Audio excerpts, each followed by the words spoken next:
hindi patulinan ng barko. Saan tayo? Sa Bukirin na yan. Bukirin. Ang Lunas ay napakadali.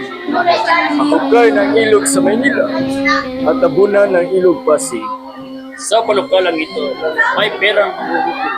Inoong ang mga kabahayan ay masisira. Pues sumila, gamitin ang mga bilanggo ang mga bilang para walang ginuguli na pera. Hindi sasapat ang taong bayan ang dapat na gamitin. Ngunit aring ang Sa panahong ito, maraming beses nag-iimagsik dahil sa pilitang paggawa. Ang mga pulong ito ay hindi na uling mag-iimagsik. Kaya kayo patisalve, sinasibin niyo mga prali kung mag-iimagsik ang bayan. At huwag kayong bumanggit ng mga pangangat nilang mawang tungkol. Dahil ako ng utang na loob, nalakayin pa ang gawa na ito sa vapor pa naman. Tinitiyak ko hindi man sa katuparan ng Akademya ng Wika Kastila. Sa katuparan po, Kapitan Basilio, hinihintay na lang po namin ang paintulot. Niregaluhan na namin si Padre Erini ng 2 kabayo. Siya ay nangako na makipagkita sa general. Pasawatin pa rin ito ni Padre Sevilla. Kayaan ninyong salungatin. Kaya nga narito yung vapor ay para makipagkita ang general ng Los Baños. Kung makakakuha man kayo ng pentulot, saan naman kayo kukuha ng salapi? Meron na po ang lahat ng mga estudyante. At ang magtuturo, Si mayamang karaig na nag-alok ng isa sa kanyang bahay. kung sa bagay, hindi masama ang panukalang iyan. Ngayon na hindi sa pag-aaralan ng Latin at pag-aaralan naman ng Wika Kastila. Diyan nagilala at tayo ay lumalakad pa orong. Ito pala si Simon, ang makaalahas. Totoo ba na yung lalawigan na hindi makabili ng alas dahil sa karalitan? Hindi naman po kami bumibili ng mga bagay na hindi namin kailangan. Wala akong ibig sabihin. Mas mabuti ba samahan niyo ako uminom ng serbesa? Salamat po, pero hindi naman kami uminom ng serbisa.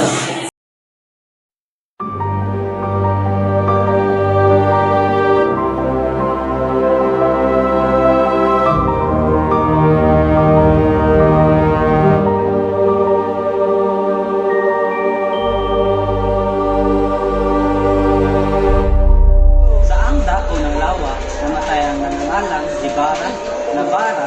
O di kaya ay Crisostomo Ibarra? Saan nga ba, Kapitan?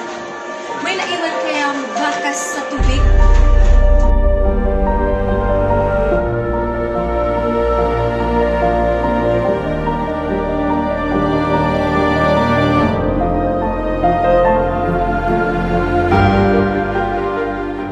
Tan, totoo ba na wala na tayong pera sa pagpapaaral? Pasensya na huli. Pangako sa susunod na taon, ipapadala kita sa Manila. Telesforo, mabuti at nandito ka.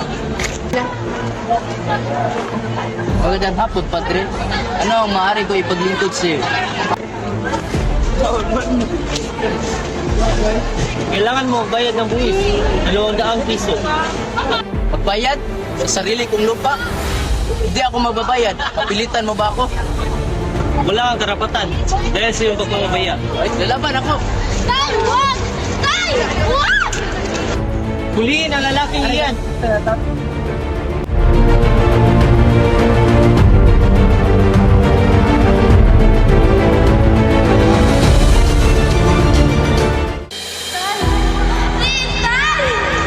Paano na kami nito? Tita!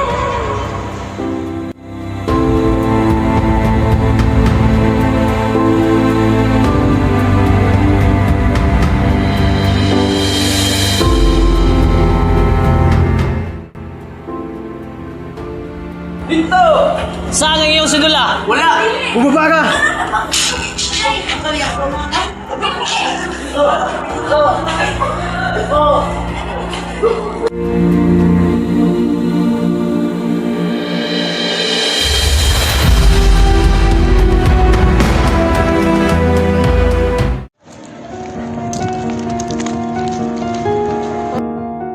Ano ba ang anak ng nasira?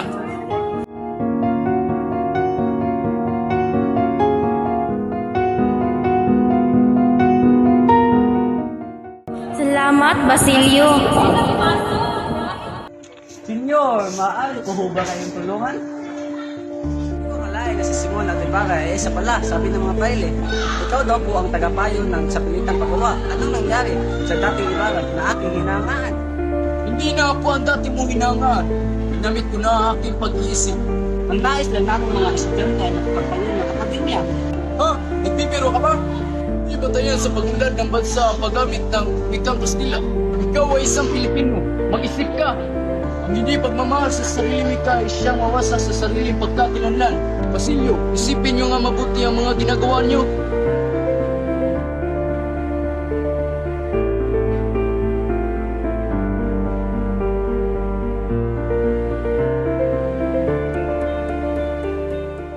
Magandang araw po, Tata Selo. Magandang araw, Uli. Aalis na po ako.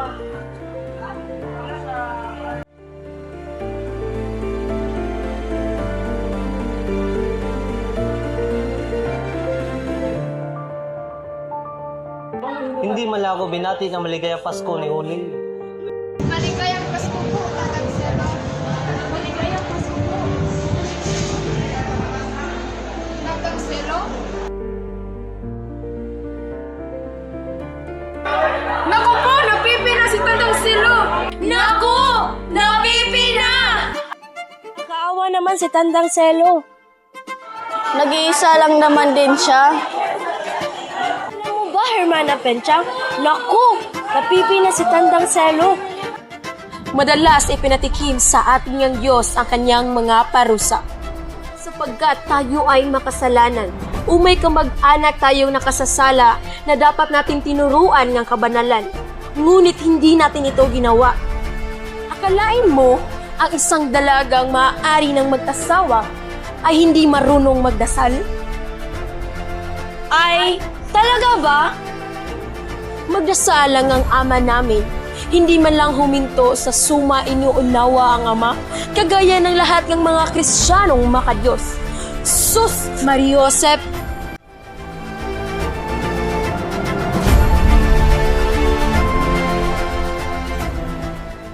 Huli, huwag ka naman magdasal na parang nagmamadali. Ayusin mo! Opo, Hermana. Ito, magbasa ka ng mga kulyeto ng mga private upang matuto ka naman. Tandaan mo, hindi ka pwedeng umuwi.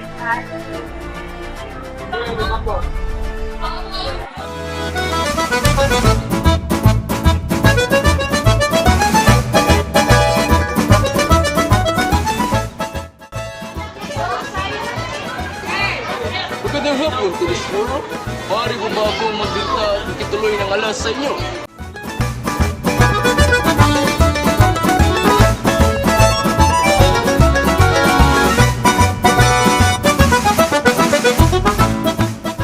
Titiyak ko na hindi niyo gusto ang batong wadlama. Titiyak ko rin na mas gusto niyo ang mga diamante. Diamante? At antigong bato? Yan ang gusto namin. Tama, yan rin ang gusto ko. Yan rin ang gusto namin. Ano? Magkano po ba ito? 3,000. Gusto. Regalo na Mariagara? Yan ay may diamante at magandang ginto.